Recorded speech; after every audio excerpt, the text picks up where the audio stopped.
will praise you till I die. El Shaddai.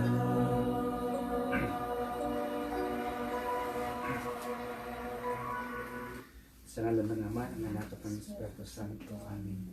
Banal na Diyos, dakilang Ama, minsan pa kami po nagpapasalamat sa iyo na binigyan mo kami ng pagkakataon upang magpuri at magpasalamat sa iyo.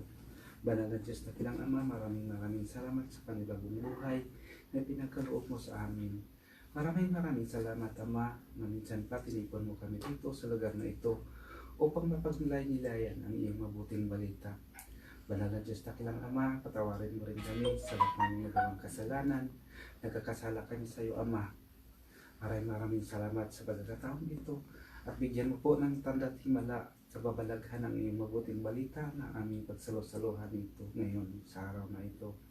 Ama, ikaw ang aming Diyos na mapagbigay, ikaw ang Diyos na nagpapala sa amin magganap at mangyayari. Ito ang aming samot-dalangin na may patuloy na salamat, pagloob at pagdakila sa pangalan ng aming Panginoong Jesucristo. Sa ngalan ng Ama, ng Anak at ng Espiritu Santo. Amen. Amen.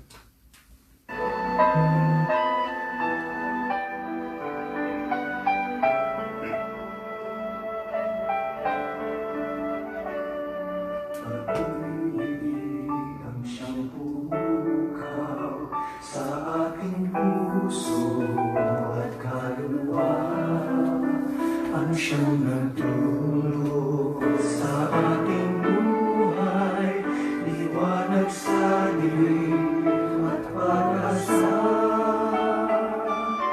Pag-ibig ang siyang bulan na di maapawi kailanpaman sa puso't diwa. Tayo'y isa naman kahit na tayo ay magkawalan. Pagkat ang Diyos natin, Diyos ng pag-ibig, magmahalan tayo't magtulungan. At kung tayo'y bigo ay huwag limutin na may Diyos tayong nagmamahal.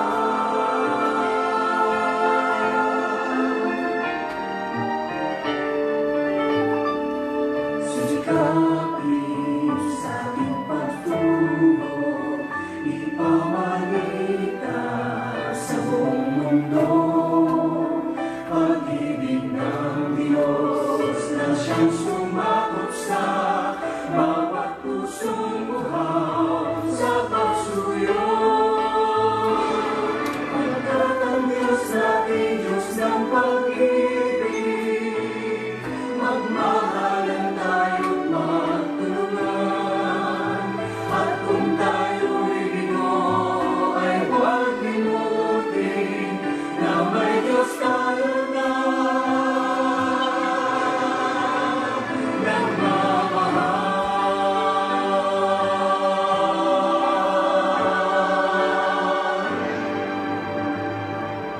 Amen. Purihin natin ang Panginoon.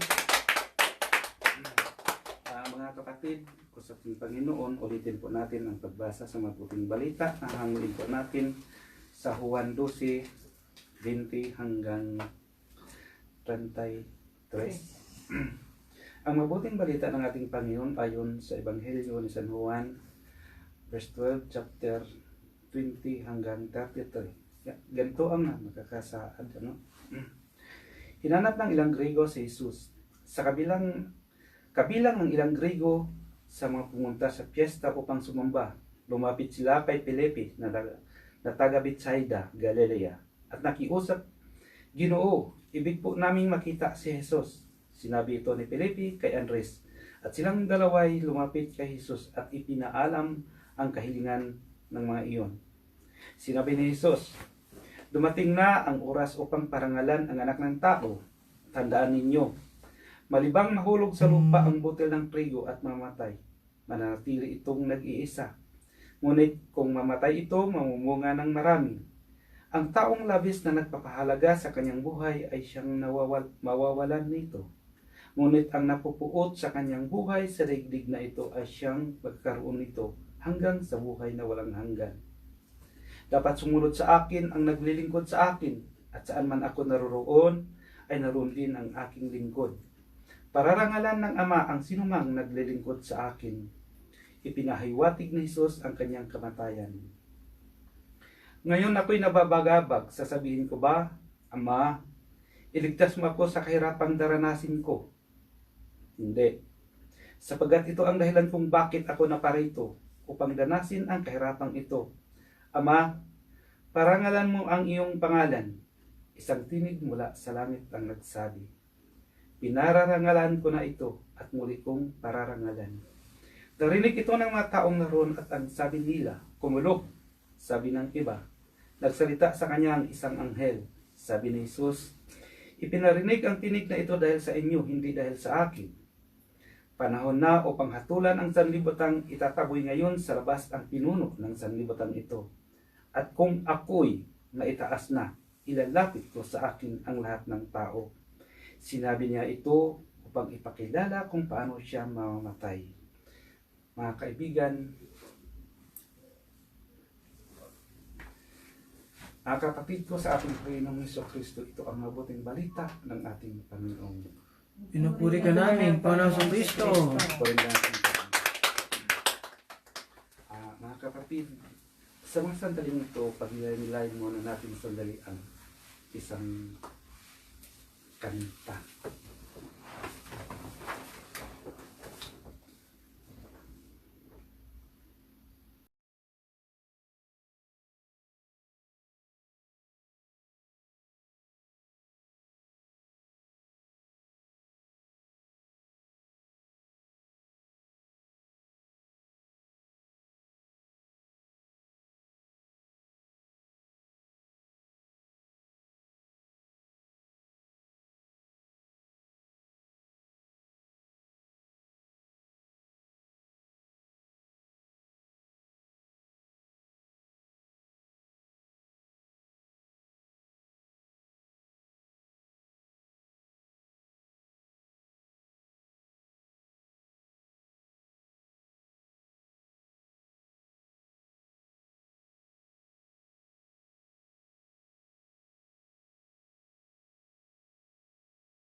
Hallelujah.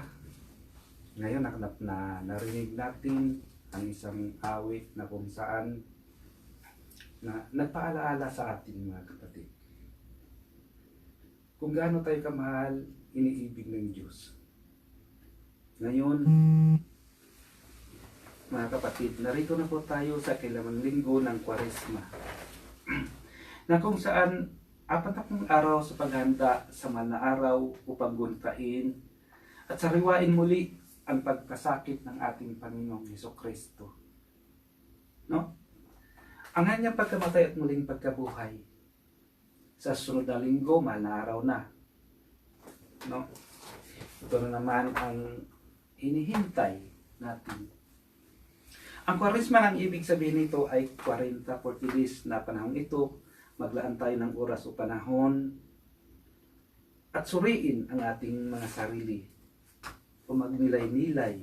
Pagsusuri kung ano o hanggang saan ang ating relasyon. Ang relasyon natin sa Panginoon at sa ating kapwa. Pagsusuri sa mga kasalanan, pagbalik loob sa Panginoon sa pamagitan ng pagsisisi ng mga kasalanan na gawa.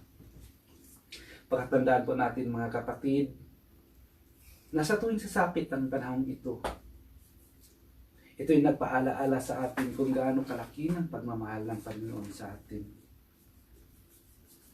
No? Minsan, naisip natin, bakit kaya ginawa ng Diyos ang ganong paghihirap, di ba? Naalala ko isang kwento ng kung saan may isang mayaman na lalaki at isang milyonaryo, napunta sa isang lugar na squatter. Tapos ang itong lalaki na itong mayaman, nabihag ni sa isang magandang dilang. So ngayon naguguluhan siya kung paano niya abutin ang isang dalaga ngayon, isang milyonaryo. Alam niya na itong babae na ito ay mahirap pakitunguhan kung ipakilala ang kanyang sarili na bilang isang milyonaryo. Ngayon ang ginawa ng isang milyonaryo, humingi siya ng payo ng kanyang kaibigan. Anong gawin ko, sabi niya, para mapaibig ko ang dalagang ito? Sabi niya,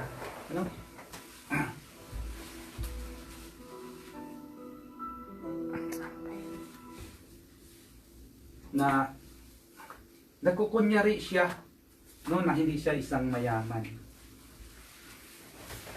Tinubad niya ang kanyang pagkamayaman upang mapalapit lamang siya sa kanyang iniibig. Nang mga sandaling ito mga kapatid, ganoon din ang Diyos. Iniwan niya ang langit. Tinubad niya ang kanyang pagka-Diyos.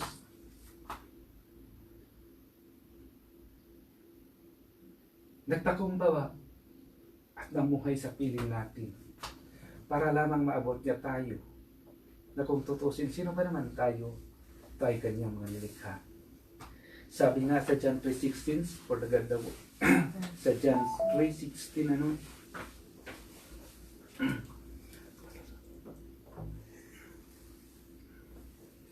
gayon na lamang ang pag-ibig ng Diyos sa sanlibutan, kaya ibinigay niya ang kanyang bugtong na anak upang sumampalataya sa kanya. Ganun na lamang ang pag-ibig at pagmamahal ng Diyos sa atin. Kaso lang na ang nakakalungkot lang isipin mga kapatid. Na kung isipin natin habang tumatagal ang mundong ito, kung mapansin natin, ang araw na itong mahal na araw parang ordinaryo na lang. Naalala ko nung maliit pa kami, paglunis pa lang pagsapit pa lang ng Lunes Santo. Hindi na kami pinapalabas ng nanay, doon na lang kami sa bahay. Bawal na maglaro, bawal na mamasyal. Pati pagligo, pinagbawalan na kami kasi mahal na araw-araw. Tapos pag nakita rin kami ng lola namin, kasi yung lola namin, ganun din ang sinasabi, Huwag na kayong maligo, huwag na kayong maglaro, no? Kasi mahal na araw, maghihirap na ang Panginoon. Kung balik-balikan natin ang mga pangyayari, yung mga kapatid na tila bagayin, kung inuunod kung gaano kadakila ang araw na ito. Pero ngayon kung minsan mapansin natin na tila baga, napaka-ordinaryo na lang, no, wala ng halaga. Na kung gunitain ang mga pangyayaring iyon, ang mapasakit at paghirap sa ating Panginoon, no? Nasa kabila ng pinutungan siya ng tinik sa ulo. Nasa kabila ng iginapo siya at hinampas at pinapalo. Nasa kabila ng sinampal at dinuduraan siya. Nasa kabila ng bigat ng krus na kanyang pinasanpasan patungo sa bundok ng Golgota. Nasa kabila ng mga pako na tumagos sa kanyang mga kamay at sa kanyang mga paa. Sa kabila na ipinako siya sa krus na nakabayubay at namamatay. Sa kabila ng mga pasakit na kanyang dinanas, di niya inaalintan ang lahat para lamang maibatid sa atin, no? Parang maibatid lang ng Diyos sa atin kung gaano tayo kamahal o kaimportante sa ating Panginoon. Ni kahit buhay niya ay hindi ipinagkakait para lamang tayo matubos. Na kung tutuusin, hindi naman siya ang dapat ipako sa krus. Tama po ba ako? Amen. Na kung tutuusin, hindi naman siya ang dapat magbasa ng krus na iyon. Na kung tutuusin, hindi naman siya ang dapat putungan ng tinik. Dahil ang Diyos, perfecto. Walang kasalanan. Ngunit, ginawa niya ito para lamang tayo matubos, mga kapatid. No? Na habang dinanas niya ang lahat, dala-dala ang pag-asa, at lagi siyang umaasa na maunawaan natin ang lahat. Na balang araw, magbalik loob at magsisi tayo dahil ito ang nais ng Diyos na ayaw niya tayong mawalay at malayo sa kanyang piling. No? At isa pa ang nasasaktan sa panahong ito ang ating mahal ng Birhen Maria. No? Kung gaano magkasakit ang nararanasan ng ating Panginoon, ganoon din ang ating mahal na ina. Nararanasan din niya. No? Ito ang tinutukoy ng mabuting balita na ating binabasa ngayon. Sabi ng Panginoong Hesus, na maliban na mahulog sa lupa ang butil ng trigo at mamatay, mananatili itong nag-isa, ngunit kung ito'y mamatay, mamunga ng madami. No? Mga kapatid, sa ating buhay bilang mga Kristiyano, ano ang dapat kong patayin, tanggalin o baguhin sa aking sarili upang magkaroon ako ng bunga? Naalala ko sa isang kwento, no, na may isang pulubi na nakaupo doon sa tabi ng kalsada. Napakaraming tao ang dumadaan-daan. Ngunit, sa dami na iyon, na dumadaan sa kanya, tinitingnan lang siya. Pero may isang taong nagbigay sa kanya ng isang limos. Alam niyo mga kapatid, ang sabi ng pulubi, Jesus, salamat. O, tingnan niyo, Jesus, salamat. Bumalik ang tao na ito, sabi niya, hindi Jesus pangalan ko. Hindi ko alam pangalan mo, pero alam ko ikaw si Jesus. Bakit kaya kapatid, ganito ang takbo ng kwentong ito? No? Pakatandaan po natin mga kapatid na bilang isang Kristiyano o bininyagan tayo naging anak ng Diyos. Diyos amang nasa langit. No? At bilang mga anak ng Diyos, taglay natin o dalala natin ang identity ng ating Diyos Ama. At bilang mga anak ng Diyos, wala tayong ibang inaasahan kundi ang Diyos lamang.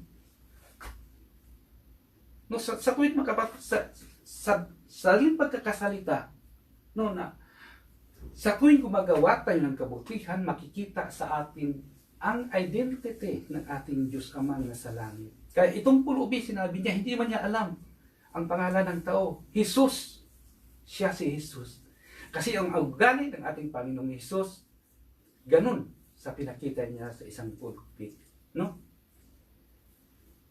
At ang Diyos ay hindi na pala ng pag-asa. Inaasahan ang Diyos ang ating inaasahan palagi.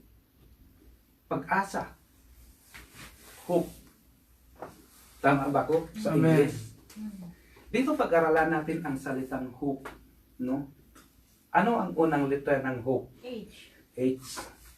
Humble, no? Pagpakumbaba. Ang humble hindi hambog, no? Ang hambog kasi mayabang, pero ang humble magpakumbaba, no? Ito ang katangian ng ating Panginoon na kung saan dapat sana may apply sa ating sarili, no? Amen. Pangalawa, bilang pagpapakumbaba, pagsisihan natin ng ating mga kasalanan, linisin ang ating mga puso upang makapasok ang Diyos sa ating buhay. No? Huwag nating taniman ng magalit, inggit, puot at hinanakit ang ating mga puso. Kasi ang ating puso hindi halaman ng magalit at hinanakit. Huwag nating taniman ng paghihiganti, pag-iisip upang makaganti doon sa mga taong gumagawa ng hindi maganda sa atin. Humble, pagpakumbaba.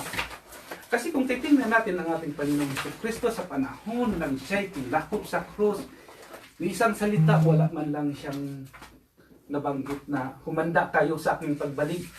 Amen po ba? Ang nasabi ng ating Panginoon noon, doon sa mga babae nang habang umiiyak, ito lang ang naalala ko, ano? Huwag niyo akong iyakan. Iyakan niyo ang inyong sarili. At kung mapansin naman natin doon sa nakabayubay ang ating Panginoong Kristo doon sa cross, anong sabi niya? Ama, patawarin mo sila. No, patawarin mo sila. Hindi sinabi na, Ama, tulungan mo ako, gantihan natin sila. Hindi. Bagkus, sinabi pa ng Panginoon, inihingi pa ng Panginoong Hesus na patawarin ang mga taong gumawa ng ganito. No? Humble o pagpakumbaba. Isang ugali na kung saan ito ang nais ng Diyos makita sa kanyang mga anak, sa kanyang mga tinubos. Pagpakumbaba, humbleness. Pangalawa, anong pangalawang letra? O. O, obedience. Ang pagkamasunurin. No? Ang ating Panginoong Jesucristo, kung babasahin natin sa Ebanghelyo, diba, sabi ng Panginoon, Ama, diba, anong sabi niya sa tulo?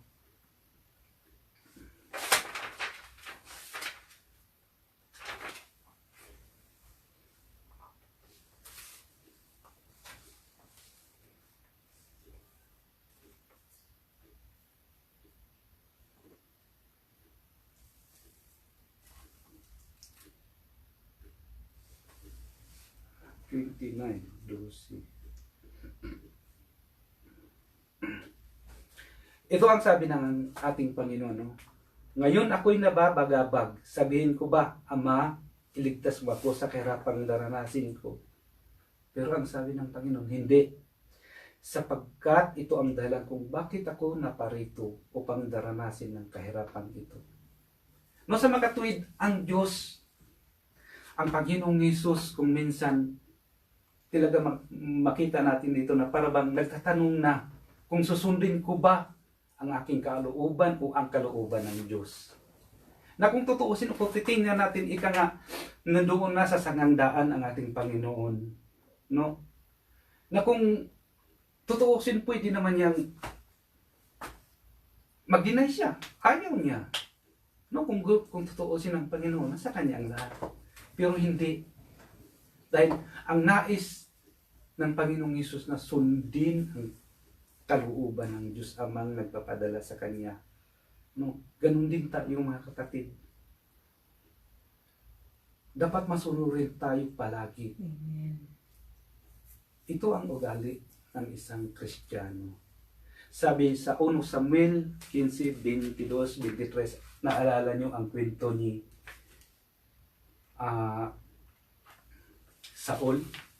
Saul, di ba? Siya rin Saul ay siya ang pinili ng Israel upang maging hari. 1 Samuel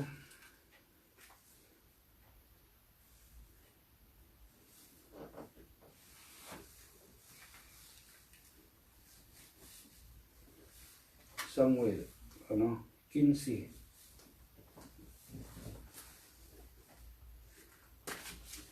Bintidos.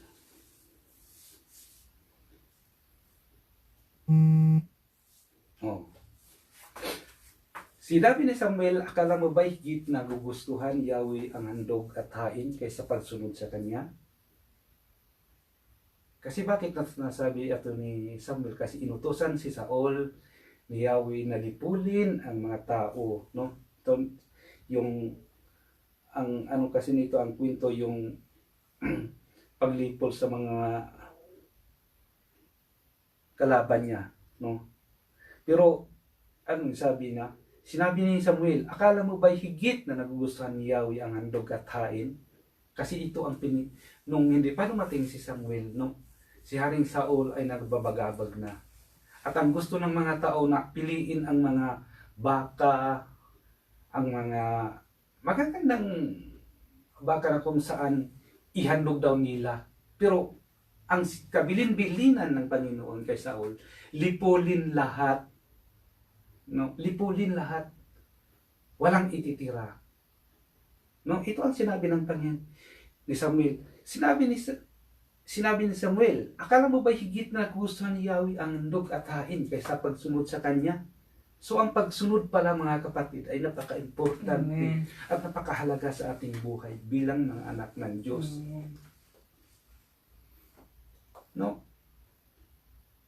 Hindi kailangan ng Diyos, mas kinalugdan ng Diyos ang pagsunod kaysa paghain. No? Kung minsan maririnig natin sa iba na nagbibinta ako ng shabu kasi ibigay ko naman yung, di ba parang ganun, di ba? May parang gumawa sila ng kasalanan para pagtakpan. Pero tama ba, di ba? Pag naririnig ko lang yun ha, na may nagbibinta tapos pag na-interview sa TV, kasi ano yung ginagawa mo ito? Kasi binibigay ko kasi yung tulong, no? Binibigyan ko ng yun, pang front lang pala yun, di ba? Pero ang punot dulo ay kasamaan. Para lang mang mapagtakpan, gumawa silang kabutihan. Pero ang sinabi ng Panginoon na mas nahahabag, mas natutuwa ang Diyos sa pagsunod kaysa hain. No? Kaya dapat ugalain ang pagsunod, no? Obedience. Pangatlo, anong kasunod na letra? P. No? Perseverance. Ano ba sa English at Tagalog ang perseverance? Pagtsatsaga ba yan? Pagtsatsaga, no? Ang pagtsatsaga ay kailangan na sa ating buhay bilang mga Kristiyano. Sa kamila na pangyayari na dinanas natin ngayon, lalo na sa COVID-19, no? Ito isang malaking hamon sa bawat isa sa ating mga kapatid. Dahil kung wala tayong pagtsatsaga, marami tayong dahilan, no? May COVID, ayoko pumunta doon, no? Pinagbawalan kami. O totoo nga naman. At isa pa sa lahat ng mga kapatid, ang pagtsatsaga ay isang susi ng katagumpayan, no? Ika nga, pag walang tiyaga, walang nilaga. At ito ang nais ng ating Panginoon. Matyaga tayong sumunod sa kanyang kalooban, sa kabila ng mga problema, no? Sa kabila ng mga pagsubok sa ating buhay. Dahil ika nga, ang buhay patpat ng pagsubok. Pero paglipas natin sa mundong ito, doon sa kabilang buhay na ipinako ng ating Panginoon ay wala ng kahirapan. Pero bago sumapit tayo, bago tayo makamtan ang pangako ng ating Diyos, makamit muna natin, madanas muna natin ang mga paghihirap at pagsusubok. Katulad ng ating Panginoong Hesukristo, di ba? Bago niya makamtan ang kanyang luklukan sa kanyang kaharian, dumanas muna siya ng paghihirap. Para ipakita sa mga tao na kung ako na inyong Diyos, ako na inyong Panginoon, naghihirap sa mundong ito, tularan niyo. Na kung tutusin ang Diyos, walang kasalanan. Hindi siya magdanas ng pangganito. Pero ginawa ito ng Panginoon para maging salamin o halimbawa siya na anuman ang pagsubok sa ating buhay, matyaga tayong sumunod sa kalooban ng Diyos. Amen po ba? Amen. Ang pangatlo, empathy. Alam niyo empathy? Makiramay, Pakikirami. no? Makiramay. Ito ang ugali din, no? Na dapat nakita sa atin, no? Makiramay lalo doon sa mga ngailangan ng tulong sa kapwa, doon sa mga nahihirapan. Ang sisti kasi mga kapatid, kaya hindi tayo na napagkapagbigay ng tulong dahil palaging iniisip ang sarili. Tama po ba? Amen. Yung tinatawag nilang self-centered. No? Kasi gusto tayong tumulong. Pero maisip natin, uy, paano naman kaya ako? O ganito na lang, example, no? May pira akong 1,000. Ganito ang sitwasyon, no? May pira akong 1,000. Ang budget ko sa loob ng 2 araw ito. Pero sa hindi ko inaasahan, no, na may taong lumapit sa atin. Humihingi ng tulong, ika nga nanghihiram ng 500. Ang 1,000 ko, na budget ko para sa 2 araw, kung ipahiram ko sa kanya ang 500, 1,000 na lang. Tama? Oh. Ang sisti, hindi ko pinahiram dahil iniisip ko paano ang aking 2 araw. Kasi 2 araw yun, budget yun. Paano na ang susunod na araw? No? Ang sabi sa mabuting balita sa verse 25, ang taong labis na nagpahalaga sa kanyang buhay ay siyang mawawalan nito. Self-centered mga kapatid, lagi kong iniisip ang aking sarili. Wala akong pakialam kung magutuman sila. Wala akong pakialam kung mamatay sila sa gutom. Ang importante ang sarili ko. Ito ang nangyari kay Lazaro at ang mayaman, di ba? Kung titingnan po natin ang kwento dito, na bahala ka Lazaro niya, mamulot ka ng mga mumong na nahulog sa aking hapag, basta ako, busog ako. Hindi yun ang nais ng Diyos sa atin bilang mga anak ng Diyos o bilang isang Kristiyano o anak ng Diyos na bininyagan. Tandaan po natin mga kapatid na ang Diyos ay nabagkamatay sa iyo para lamang maging halimbawa siya sa lahat ng mga anak niya. No? Self-centered. Pakatandaan po natin mga kapatid na sa bawat may humihingi ng tulong sa atin ay isang biyaya. Biyayang pagkakataong makagawa tayo ng kabutihan na hanggang maaari wag natin ayawan o tanggihan dahil ito isang oportunidad na din natin alam kung ito'y maulit pa muli. Tama? At kung minsan hindi natin alam kung ito ba'y babalik pa ba? No? Ito ba'y maulit? O sa ating pagtanggi, mayroong mas lalong ikakasama doon sa tao. Hindi natin alam kung, di ba, kung humiram siya ng ganitong pera tapos kinayawan natin yung pala, ay napaka-importante ibili ng gamot niya para sa mga, di ba, ganun. Napaka-importante. Isang kwento na kung saan may nanghiram ng tao na 500 piso. No? Inayawan ng isang mayaman. Bakit? Kasi nanghinayang siya. Ngayon pala, hindi na alam ng mayaman na yung pirang hinihiram niya ipapapira sa kanyang ina. So ngayon, hindi siya nakahiram. Umuwi siya. Ang kanyang nanay, 2 araw mula nang lumapit siya doon sa isang mayaman upang manghiram. Namatay siya. Kasi wala siyang pirang pagpagamot sa kanyang ina. No? Kung sa pagkakataong ito pinahiram lang sana ng isang mayaman, ang taong ito maaring madugtungan pa ang kanyang buhay ng kanyang ina. Isang pagkakataon na sana ito na maganda na magawa niya o may pakilala niya ang Panginoon na mayroong isang taong nagkawang gawa upang matulungan ang isang nangangailangan. Ang Diyos hindi pwedeng magbigay ng, ito, baba yung kamay ko sa langit para ibigay sa iyo, o ito'y papagamot mo. Hindi. ang Diyos gumagamit ng mga taong instrumento na dapat tumulong doon sa nangangailangan ng tulong. Tama po ba ako? Amen. Pero, nasa iyo pa rin ang desisyon kung pahiramin mo siya o hindi. Tama po ba? Amen. May kasabihan tayo na ganito.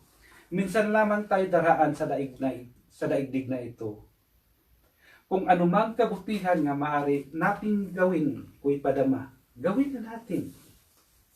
Dahil di na tayo muling daraan sa landas na ito. No? Pakatandaan po natin mga kapatid, kapag hindi maganda ang ipinakita nating halimbawa, ay madadamay ang ama. Di ba? No? Ito yung tinatawag na, yung tulad ng kanya yung identity. No? Di ba sa bahay, kung magkakasala ang anak, doon sa labas, sabihin agad ng mga nakakita, sino ang ama niyan? Tatay agad. No? Tama ba ako? Tatay agad eh. Kung tutuusin, wala kalam-alam ang tatay sa pinagagawa ng mali ng anak. Pero pag nagkakasala ang anak, pag hindi magandang pinakita, ang tatay agad ang matanong, sino tatay niyan? Yun ang sakit ng tao, kapatid. Ano? Wala namang kaalam-alam ang tatay. Sarap ng tulog ng tatay, sarap ng inom-inom. Tapos, oh, yun ang tatay niya, oh. Oh? Eh, nakatulala lang tuloy yung tatay. Bakit? Eh, ikaw yung tatay ng anak mo nung, ano eh, nagagawa ng yun, ano? Ganun din mga kapatid, ganun din kapatid bilang mga Kristiyano, alasin mga hindi magandang pag-ugali. Dahil bilang mga anak ng Diyos, bilang mga Kristiyano, madadamay ang ating Diyos amang nasa langit. No? Ganito ba ang mga nagsisimba? Di ba? Ganun. Ganito. Tandaan po natin mga kapatid na bilang mga Kristiyano o mga anak ng Diyos, tayo ibang-iba kaysa iba. Kuba rin ang lumang buhay, di ka nga, no? Tanggalin ang mga hindi magandang pag-ugali o pag-aasa, no? Pagkatsismuso, tanggalin natin ito. No? Palamura, no? Mainitin ang ulo, pagkababaero, yun, diyan tayo, ano? Ano pa ba, magsabi kayo, hindi dapat makita sa pagkatao natin bilang mga anak ng Diyos o mga Kristiyano. Ito ang sinasabi ng mabuting balita na dapat mamatay para makapamunga tayo. Paano man tayo makapamunga kung ang makita sa ating kapwa ay mga negatibo? Tama po ba ako? Amen. No? Hindi ka rin makapamunga. Epeso 4:22-24.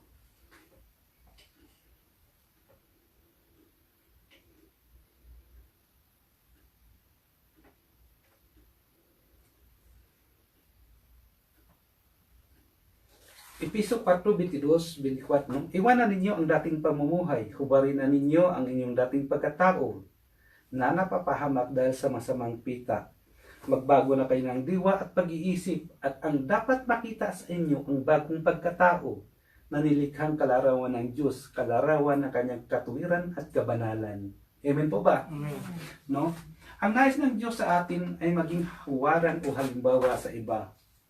Ang mamuhay na may kabanalan at pagkatakot sa Diyos. Ito ang nais ng Diyos sa atin. Ito rin ang sinasabi sa sulat ni San Pablo doon sa taga-Epeso. No?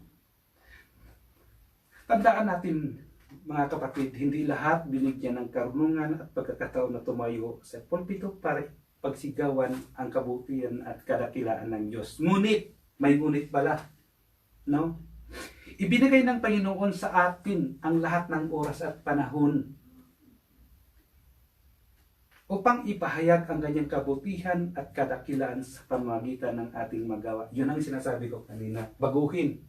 No? Baguhin ang ating mga ugali. No?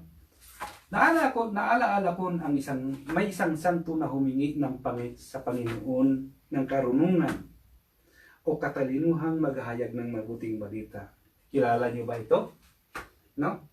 Ito si St. Francis of Assisi. No? Humingi siya ng karunungan ng Diyos dahil gusto niyang mag-preach. Pero hindi niya nakamit ang kanyang hinihiling. Pero sa kabila ng lahat nito, hindi siya tumigil. Sa halip, sa halip, ipinakita niya ang kanyang mga mabuting gawa sa pamagitan ng kanyang magandang halimbawa at mabuting gawa. Sa ganitong paraan na ipahayag niya ang kabutihan at kalikalaan ng Diyos. No? Hindi na pala kailangan kahit, kasi hindi naman talaga lahat binigyan ng pagkakataon tumayo. Hindi lahat binigyan ng pagkakataon maghayag ng mabuting balita. Pero, ibinigay sa atin ng Diyos ang lahat ng oras at panahon upang maihayag ang kanyang kabutihan at kadakilaan sa pamamagitan ng ating mga gawa. No? Sabi nga ni Santiago na ang ating pananampalataya kung walang kalikit na gawa, sayang lamang, kapatid. No? Santiago 2:17-22.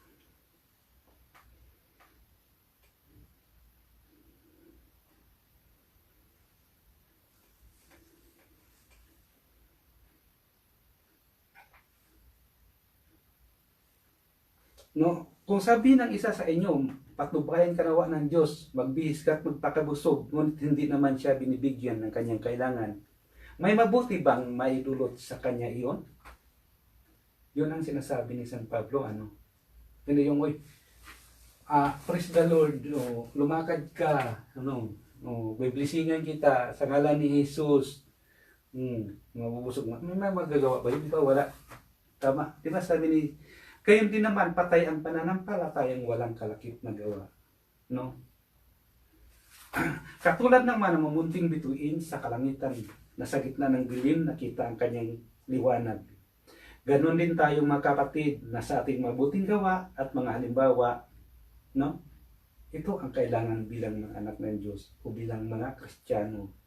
Katulad ng mga bituin na makapagbigay tayo ng liwanag doon sa mga taong lumalayo sa Panginoon. At sa maganda at magdala sa kanila pabalik sa piling ng Diyos amang nasa langit. Ito ang inaasahan ng ating Diyos. Ang mamatay sa sarili upang makapamunga mga bungang humahantong sa buhay na walang hanggan.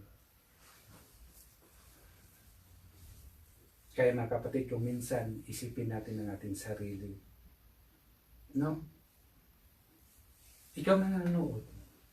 Suriin natin ang ating sarili. Kung ano na ang relasyon ko sa aking Diyos, relasyon ko sa kapwa. Hanggang saan na kaya?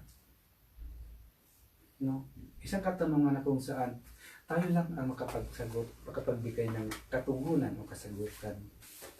Dahil ang bawat isa ay harap sa harapan ng Panginoon at magbigay sulit, sabi ka na. Pagbigay tayo ng sulit sa Panginoon kung anong ginawa natin nung habang nabubuhay tayo. Kaya sa mga sandaling ito, mga kapatid, tayo po ay tumayo na at minsan ulitin natin upang nilay-nilayan ang awit.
Sa ngalan ng Ama, ng Anak at ng Espiritu Santo. Amen. Amen. Banal na Diyos, dakilang Ama, minsan pa, maraming salamat sa pagkakataon nito. Maraming salamat, Panginoon, sa mabuting balita na ipinahayag mo sa amin. Tunay nga, Diyos, napakabuti at napakadakila mo sa amin sa kabila ng aming pagkamakasalanan, ngunit niligat mo pa rin kami, Ama. Ama, sa mga sandaling ito, itarak mo po sa aming mga puso at isipan ang iyong mabuting balita na ipinahayag mo sa amin sa araw na ito. Nawa, Ama, mamunga kami na naayon sa panahon na itinakda mo. Amen. At bigyan mo po kami pang Ama ng pusong mapagkumbaba, manawain, mapagmahal, at higit sa lahat, ang hindi makasarili. Ama, ito ang nais mo sa aming buhay, na maging anak mo, maging Kristiyano, na ang iyong pagkakilanlan na makita nawa sa aming Panginoon, at ikaw ang makita sa aming katauhan. Ama, wala kami magawa kung kami mananahan sa aming karunungan. At sa mga sandaling ito, Ama, idinudulog rin namin sa iyo ang lahat ng mga kapatiran na kung saan may mga karamdaman, nawa abutin mo sila sa iyong mga kapagpalang kamay. Sa lahat ng mga nasusulat ng aming mga prayer request, kung ano man ito, Ama, tugunin mo nawa na sa tamang panahon. At ito ang aming samot-dalangin na may pakulit pasalamat, paglula at pagdakila sa pangalan ng aming Panginoon Kristo. Sa ngalan ng Ama, ng Anak, ng Espiritu Santo. Amen.